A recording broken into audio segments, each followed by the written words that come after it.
With the Super Bowl kicking off on Sunday, fans are in the Bay Area enjoying the big game experience, and it is a huge experience the week before. More than 90,000 people are expected to flock to that area for the Super Bowl this week. One of the main attractions beyond the game is always the Super Bowl fan experience. It's a lot of fun. The exhibit with games like the 40-yard dash. History is also on display. Visitors can see every Super Bowl ring there ever has been. That's a lot of fun, too. Tickets for the event begin at $45. It's a little cheaper than the ticket for the actual game, which would cost you $5,000 or $6,000. You know what else is really cool with that fan experience? You can kick a field goal. Nothing is more humbling if you're not a soccer player than trying to kick a field goal and you shank them. I don't yell at kickers anymore. No. One of the teams there is Seattle Seahawks and the New England Patriots. One of them will bring home the championship to their city after Sunday. Something we know here in Denver. We've seen championships here. We kind of wanted one this year, but okay. Someone who knows the thrill, though, of a championship celebration is former 9 News reporter and anchor, King 5, Arielle Orsuto. Arielle, how are you? We miss you. Kim, miss you so much. Wish that you were here with me right now. I thought that you were going to be, if not for that Snow Bowl that I just saw last week with the Patriots and the Broncos. But alas, here we are. So I was thinking about this the other day. I thought, here she is out there covering this Super Bowl very, very well. Seahawks could come home, get a big parade. You've done that with the Avalanche and the Nuggets. And did that prepare you for this? Oh, 100%. It's funny. We were actually just talking about that last week. I mean, no one wants to talk about parades before the possible parade, right? But we were talking about the preparation for it, and they said, you've done these parades before, so we kind of were leaning into that a little bit, and we were talking about the Avalanche parade leading into the Nuggets parade year by year, and just how spectacular they were, but also what we learned from one year to the next, and kind of how we got better from one parade to the next parade, but also just how spoiled we were to have those parades in back-to-back years.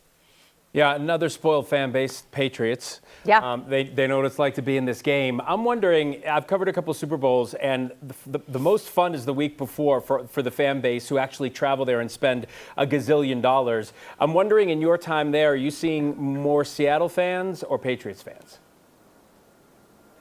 Yeah, it's funny that you asked that. So the way that this Super Bowl is kind of spread out, it's really taking over 2 different cities. You've got where I am right here, obviously at Levi Stadium. We're kind of like the San Jose, Santa Clara area. And then a lot of the fan experience is all really up north in San Francisco. I haven't even been up north to San Francisco to see really where all the fans are. But a few of them are trickling down through some of the events down here. And really, we're kind of seeing like a little bit of an even spread. But boy, were the Seahawks fans so much louder on opening night for that media night, the really, the big spectacle, the circus thing of media night. But the Seahawks fans were so much louder, the 12s as they call them, and they definitely brought it a little bit more than the Patriots fans, and I'm not being biased here. Yeah, the 12th men. Tell us, okay, be honest, what are you thinking is going to happen? Give us a score, an estimate. You've been covering the Seahawks all year. I mean, they really are a great team. Cam, I don't give predictions, but what I will say, I'll just lend a little bit of insight here a little bit.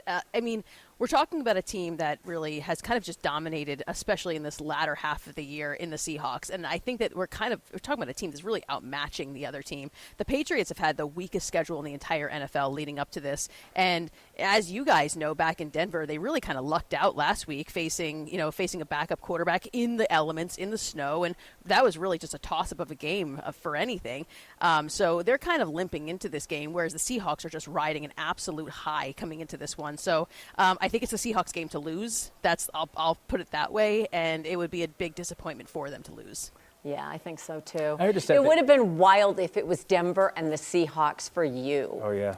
I know. I know, it would have been great because it would have been obviously, we saw that matchup, back in New York. Obviously didn't go so well for the Broncos in that one. But No. you're still looking at 2 totally different teams now than back then. And it would have been a really great matchup to see them go at it again, especially with a healthy Bo Nix. Yeah.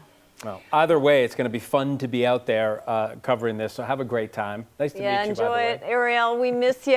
We're glad you're doing so well in Seattle, and it's good to see you again. Well, it was nice meeting you, Phil, but Kim, miss you so much, and I miss everyone back there so much. So thanks so much for having me. Thanks for giving me just a few minutes to chat with you guys. Yay! Thank you. Enjoy it. Have fun.